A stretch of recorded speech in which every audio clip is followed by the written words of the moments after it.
Dans les années 1980, la nef de l'église d'Entrammes est interdite au public. La charpente risque de s'effondrer, entraînant dans sa chute la voûte en briques et plâtre construite en 1862. La réalisation de 1862 avait considérablement modifié la structure de la charpente et les sablières, éléments de la charpente posés sur les têtes de mur, s'écartaient dangereusement et risquaient de provoquer l'effondrement de l'ensemble. Devant l'importance des travaux de restauration, une longue réflexion s'engage au sein du conseil municipal, en lien avec le conseil économique de la paroisse. Le projet retenu est la restauration de la nef avec sa fermeture par une voûte en cul-de-four. Le chauffage retenu est un chauffage dans le sol, circuit d'eau à basse température. L'autre partie de l'église reste en l'état, sans destination précise. En 1986, commencent les travaux de restauration de cette église du XIXe.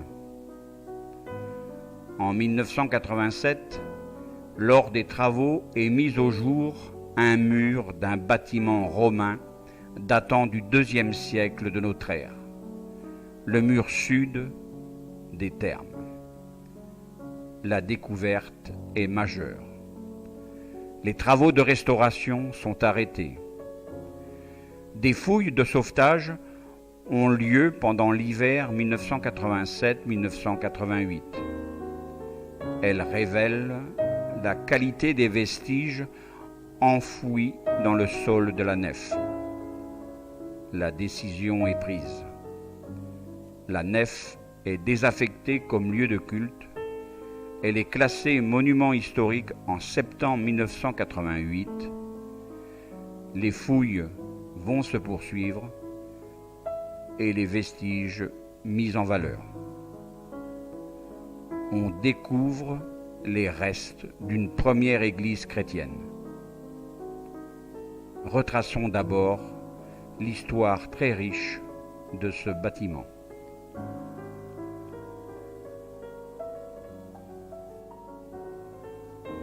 Saint Julien, premier évêque du Mans, vivait au IVe siècle. À la même époque, on transforma les thermes d'Entrammes en église. On abattit les cloisons, on boucha les hypocaustes éventrés et l'on étendit un nouveau sol en mortier. Ainsi fut bâtie une des premières fondations chrétiennes du Maine, attribuée à Saint Julien. Au IXe siècle, 2 monastères existent dans le bourg d'Entrammes. Un monastère de religieuses construit dans la cour du presbytère, près de l'église paléochrétienne, installée dans les thermes abandonnés, et l'église est utilisée comme chapelle par le monastère.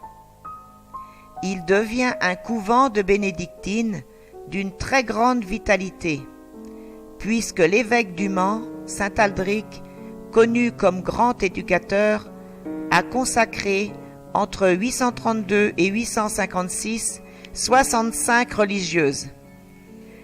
Il demande même à quelques-unes de quitter Entrammes pour établir la règle de saint Benoît au monastère familial de Sainte-Marie de Gourdaine, près du Mans. Un monastère d'hommes est installé dans le bourg d'Entrammes, rue d'Anjou face à la mairie actuelle, fondé par les seigneurs d'Entrammes. Il dépendait de l'abbaye d'Évron. Le prieuré était placé sous le vocable de Saint-Étienne. La chapelle du prieuré a servi à une époque d'église paroissiale. L'église d'Entrammes n'était point alors l'église paroissiale actuelle, mais la chapelle de ce prieuré. Au XIe siècle, les seigneurs d'Entrammes réparent la chapelle du monastère de religieuses et y ajoutent 3 absides. 2 chapelles et un chœur. La chapelle de la Vraie Croix, au nord, était la chapelle seigneuriale. Il est possible que, dès cette époque, l'édifice soit devenu l'église paroissiale dédiée à Saint-Étienne. Au XIVe siècle, on rehausse pour la première fois le sol de l'église. Le mur nord est considérablement transformé. Son épaisseur est diminuée de moitié. Les absides se trouvent ainsi éventrées et ouvertes sur l'extérieur. Au XVIe siècle, le mur nord dégradé est arasé. La nef est élargie en 1544. Le sol de la nef est rehaussé et la nef est habillée d'une belle charpente en chêne et d'une magnifique voûte en châtaignier que l'on peut voir aujourd'hui dans le site archéologique restauré à l'identique en 1986 pour y faire l'église du XXIe siècle avant la découverte des thermes. Telle était l'église d'Entrammes jusqu'au 7 avril 1859. Le curé de l'époque, François Chevalier, nous a laissé quelques détails sur ses travaux.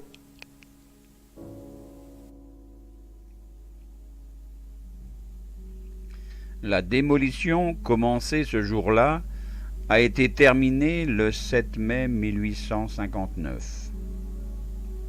Tout a été abattu, à l'exception de la nef, qui, plus tard, sera ornementée dans le style du XIXe siècle, vulgairement nommé style de transition. Et nous espérons, si le succès ne nous fait pas défaut, que la nouvelle construction sera digne de sa destination.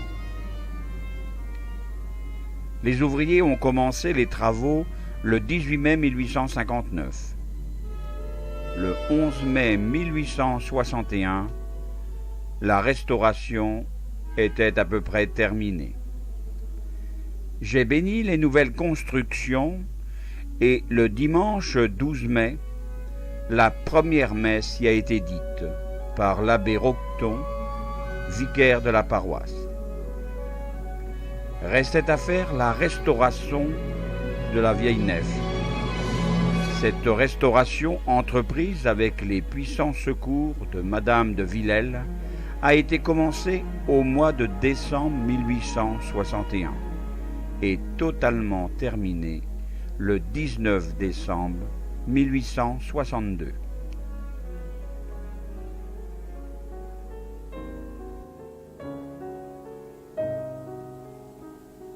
Avec la découverte des thermes en 1987, tout le projet est modifié. On peut encore voir aujourd'hui, dans le site archéologique, des restes de l'abandon des travaux de restauration du projet initial. Les spots électriques qui sont fixés sur les poutres de la charpente. La partie chœur et transept, qui devait être abandonnée, est aménagée en église. Un mur est érigé à la jonction de l'ancien chœur et la nef. L'église est inversée. L'arrière-chœur devient une petite nef et le planum de l'autel est placé au pied du mur de séparation des deux parties de l'édifice. Les travaux de restauration de l'église actuelle ont eu lieu en 1990. Les 5 statues, 4 évangélistes et Christ en majesté, qui ornent l'autel actuel, proviennent du maître-autel de l'église d'Entrammes, édifié à la fin du XIXe siècle, visible sur les photos de l'époque. Elles sont le signe de la continuité de l'histoire de l'Église d'hier à aujourd'hui. Cet autel a été consacré par l'évêque de Laval le 27 janvier 1991.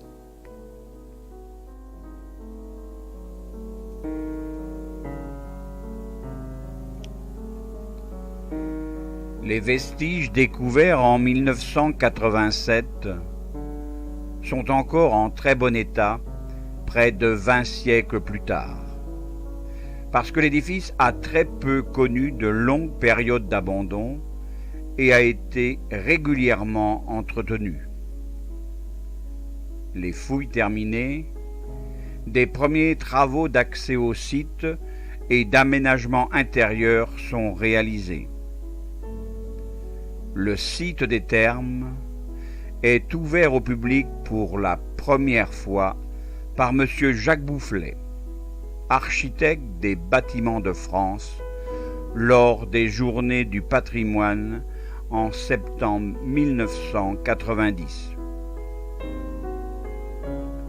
Grâce à une volonté politique évidente, sous l'impulsion et la ténacité d'un groupe informel d'entramais, et l'aide de Jacques Navot, archéologue départemental, pour la réalisation d'une plaquette, de panneaux d'exposition, l'installation de vitrines, l'autorisation est accordée par la DRAC pour une ouverture aux visites pendant l'été 1991. Le site est inauguré en juin par M. René Balayer, président du Conseil général.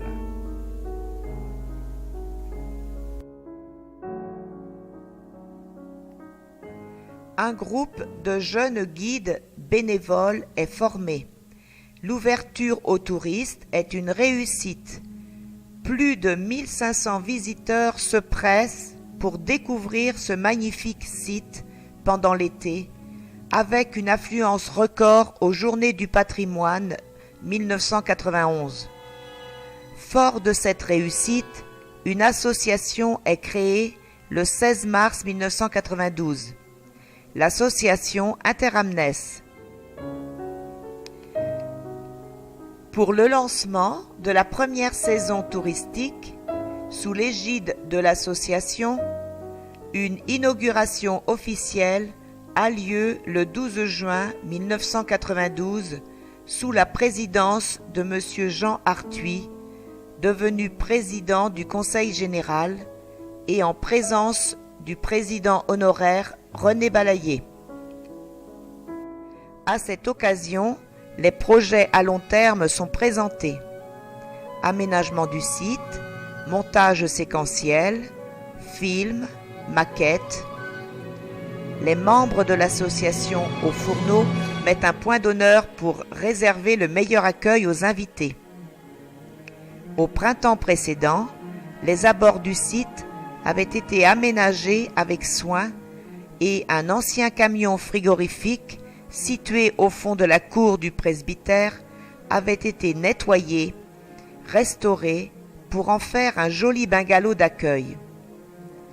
La nouveauté de 1992 est la proposition aux touristes d'une BD sur les thermes conçue par un jeune entramais de 13 ans, Mathias Istolainen, sous forme d'un livret de 14 pages réalisé par le Conseil général, primé en décembre 1991 par l'Académie du Maine.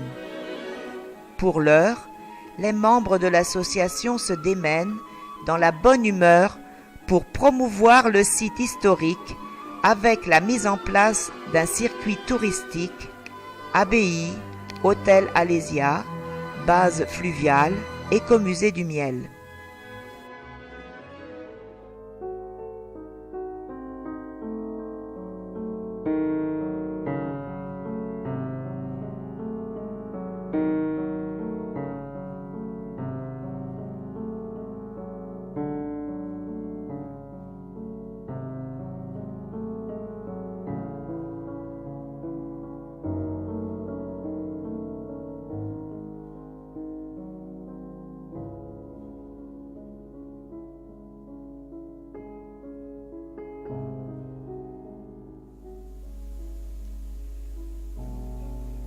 En septembre, dans la cour du presbytère, le bâtiment accolé à la nef et celui qui jouxte le jardin sont démolis. Et des fouilles sont entreprises pendant les vacances de la Toussaint 1992, avec la participation de jeunes entramés, pour dégager la chaufferie, les niches rectangulaires des salles tièdes et chaudes du mur sud et des fondations du monastère de religieuses du 8e siècle. Ces fouilles donnent des renseignements précieux sur l'utilisation des arcades dégagées dans le mur sud à l'intérieur de l'édifice et sur l'entrée des thermes. Des travaux d'étanchéité ont lieu à la base du mur romain entre le presbytère et le transept de l'église. Un sarcophage en calcaire coquillé du 7e est découvert au seuil de l'entrée de l'église du 6e dans le mur sud de la nef, où l'on voit aujourd'hui un porche du 19e.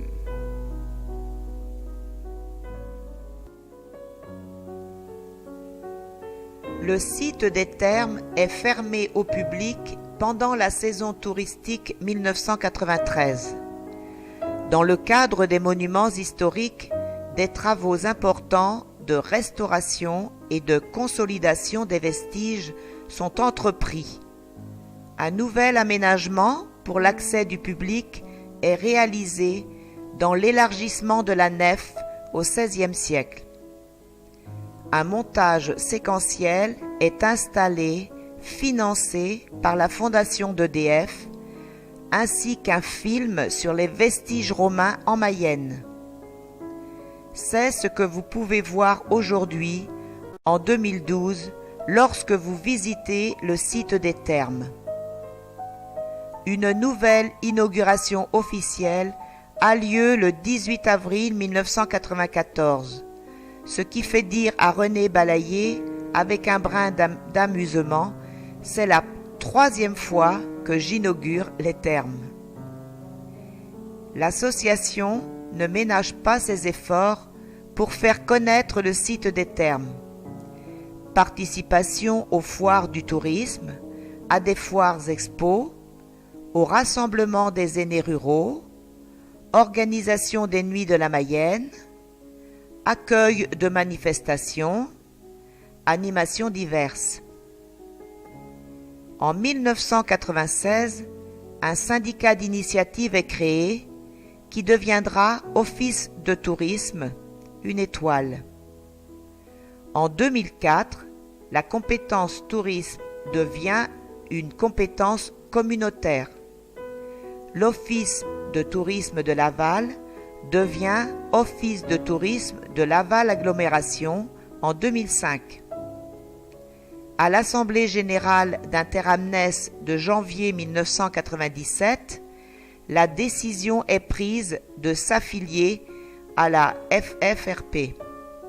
La section randonnée voit le jour sous l'impulsion de Claude Perrier. Une boucle d'entram de 8 km est organisée conjointement par Interamnes et la FRRP, à 2 reprises, les 2 et 9 mars 1997. Pour terminer, un phénomène anecdotique s'est déroulé dans le chœur de l'église le samedi 24 août 2002. Vers 12h30, on commença à entendre de sinistres craquements. Et brusquement, le carrelage se souleva lentement, les carreaux les uns après les autres. C'est là que l'on découvre l'imagination débordante des spectateurs de ce soulèvement très surprenant, qui devient tout de suite un phénomène surnaturel,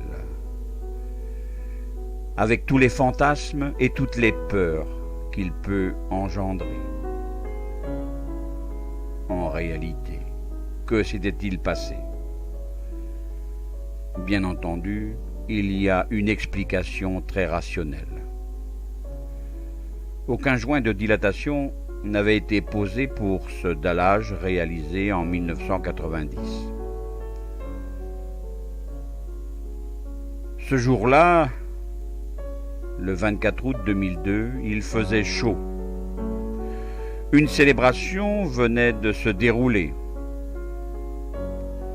Les vibrations ont dû provoquer le soulèvement d'un premier carreau, pratiquement décollé, qui a provoqué une réaction en chaîne et entraîné le soulèvement des suivants comme un château de cartes.